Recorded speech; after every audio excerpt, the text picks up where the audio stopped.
Hi, I'm Rachel from Sweetthorn. Welcome to my embroidery channel. I'm still working on the small Blackwork sample squares from my last video, but today I'm taking a bit of a detour. Most of those designs use backstitch or straight stitch, but Blackwork embroidery can involve a number of different types of stitch. So I've made up a sampler with a variety of stitches used in Blackwork embroidery. Some of them are better suited to freestyle designs which have more elements than just one geometric pattern. This video isn't quite a how-to because I made a number of mistakes as I went. One of them was that I hadn't practiced Holbein stitch before and I'd chosen a curvy design on even weave linen, which I was rather unprepared for. I hope it's useful to see the mistakes that can be made. With some of the stitches I show you the mistakes I made and how I fixed them, and with other stitches I start again and I just leave the mistake there so that you can see the two to contrast side by side. Hopefully this video might be useful as a sort of introduction to Blackwork embroidery, but I'm being introduced along at the same time, so rather than having expertise to guide you, I hope that it shows you that mistakes can be made and then they can be put right and you can learn from mistakes and the next piece will be neater.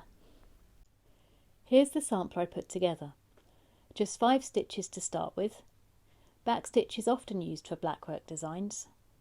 The Holbein stitch, or double running stitch, should look the same on either side of the fabric. I planned to stitch a flower because I thought it would be more interesting as a reversible image than a straight line, but it turned out to be too ambitious for filming my first attempt at Holbein stitch. I'm familiar with using the chain, stem and straight stitches, but I normally judge the length by eye. Blackwork is a counted embroidery, so this added an extra dimension to my stitching that I don't always think about. Backstitch is one of the most commonly used stitches for Blackwork. It's a nice and simple stitch. I counted across 2 threads for each stitch, and it wasn't hard to keep the stitches even.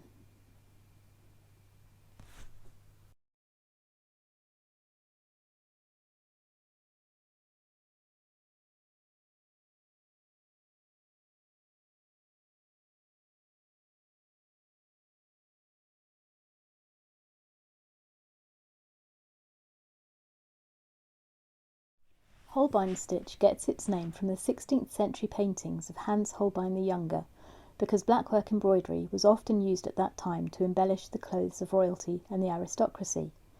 It frequently appears in his portraits, indicating the wealth of his patrons. I ran into problems with Holbein stitch almost straight away, mainly because I wanted to vary the designs on the sampler. A running stitch is very simple, and I didn't want the sampler just to be identical looking lines of black thread. As you can see, I've drawn my favourite doodle flower instead. As this is a double running stitch, the gaps are filled in when I go over the design for a second time. What I immediately realised is that it is much harder to make counted curving stitches on even weave linen, which is set out like a grid. I should have started with a simpler geometric shape, which is a thought for another video. Stitching a curve evenly is something I should be able to learn with practice, but as I was filming it, I simply carried on as best as I could, which meant that the accuracy of my stitch placement suffered. I'm sure it's possible to get smoother curves for the petals with time.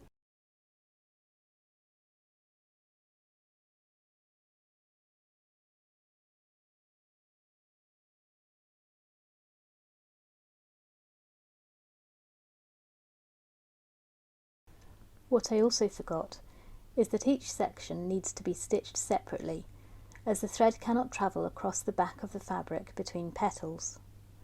The design is meant to look the same on either side of the fabric, which means that I needed to be more aware of separate sections and what the thread was doing at the back of the fabric. I'll show you the reverse side at the end of the video, so you can see the difficulty I had in keeping both sides the same.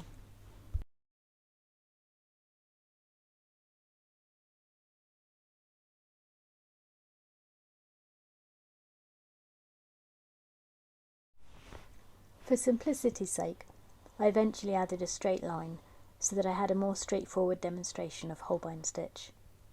I still had to think carefully about keeping the stitches and the gaps even, so I marked the stitch divisions out more clearly. After that, it was much easier to do the stitch properly.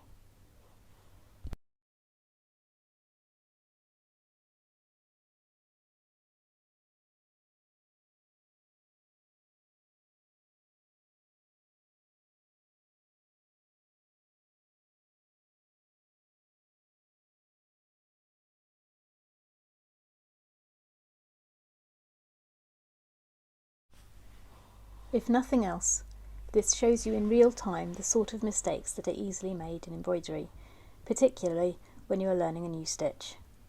Sometimes I have to make the mistakes in order to understand the process more clearly. At the end of the video, you'll see that I did finish off the flower as well. I didn't correct all the mistakes at the back though, because I'm happy to leave them as they are and to try a different shape another time.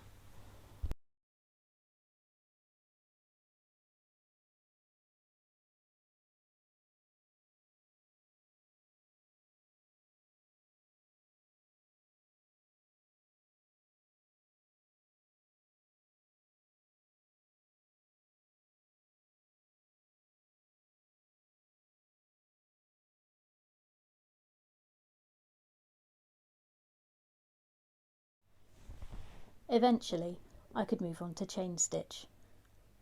This is actually my second attempt, because I started off too quickly at first and got the thread snarled up. I think part of that is just because I'm used to holding the hoop to stitch, rather than having it fixed on a stand. This method is probably better for my neck and sitting posture though, so it's worth getting to grips with it.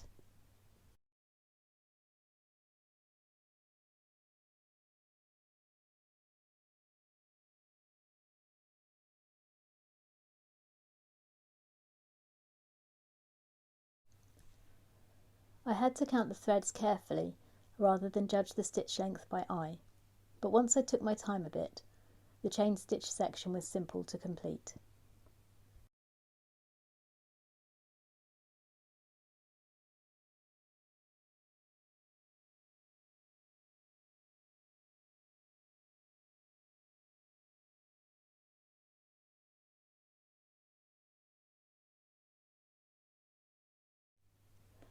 I use stem stitch a lot in my designs, so I was glad to get back to a familiar stitch that didn't present any problems.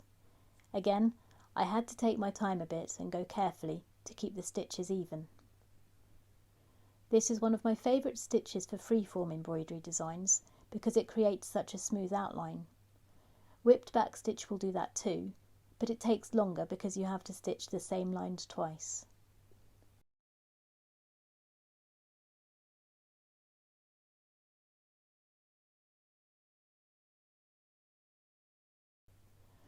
For a lot of blackwork designs, back stitch and straight stitch are often better because the patterns need more distinct stitches rather than a continuous outline. But there is plenty of scope for complex and freeform blackwork patterns, which can make use of any embroidery stitch.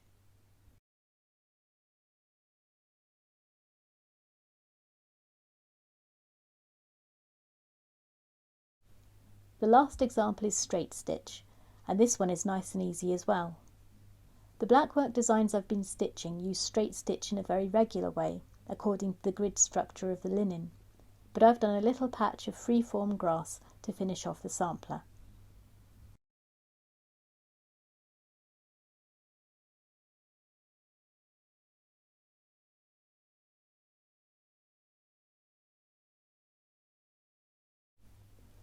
Here's the completed sampler before I washed away the fabric marker. As you can see, I went back and completed the Holbein stitch for the daisy. I stitched each petal separately this time. As you can see on the reverse, I didn't correct the earlier mistakes, as it was more helpful to have a reminder of what can go wrong. I got some of the stitching confused when I was trying to count threads, so that's something to work on. The double stitched line gives you a better idea of how Holbein stitch should look on the reverse, although there are more subtle ways to deal with the knot. I'll have a bit of a practice and maybe try another Holbein stitch video in the future. Other than that, I think this sampler looks more or less as it should, so I'm quite happy. It's given me something to think about when I'm learning new embroidery techniques. A sampler will help me find my weak points and highlight what needs more practice. It's also given me a bit of space to think about some of the different stitches that can be used in blackwork, because the designs I'm working on only require 1 or 2 types of stitch. Thank you for watching. I hope this has been useful, even if only to show that mistakes are easy to make. They're usually not hard to fix either. Leave a comment if you have any thoughts or questions and I'll get back to you. Bye for now.